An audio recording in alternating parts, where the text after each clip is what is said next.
I'm a medical scientist. Okay, scientist. Yes. You're still connected.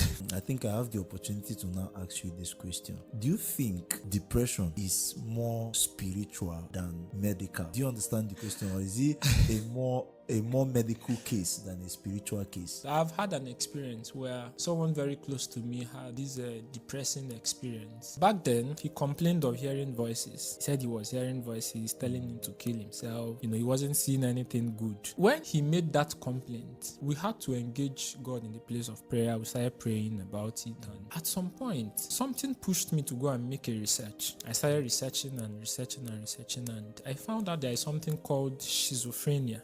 Schizophrenia is a psychological illness that makes people hear different voices from their contemporary. They tend to blame people around them for their failures, for things that are not going well and everything. When I discovered that, I called the attention of people that are involved. I said, see, this is a possibility in this. Now, quite all right, we are assuming it's all spiritual, from the village, from everywhere. But from what I'm seeing, this is actually a medical situation.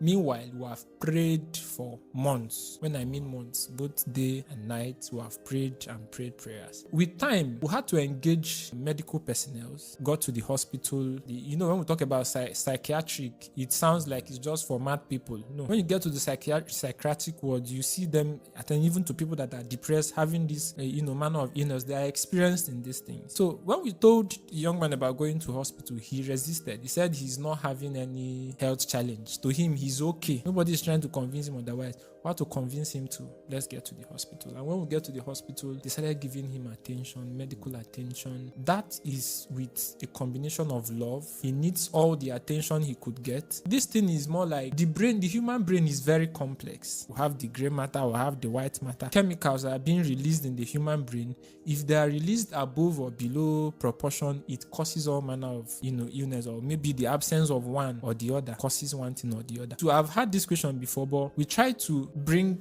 it together such that the devil can actually work in synergy to bring sickness to human, because I don't believe that sickness is the will of God for us. We have a balm in Gilead. I don't believe that sickness is God's will. But regardless, these things have medical explanations. Not totally explained, because while I researched, science could not explain why this thing is happening.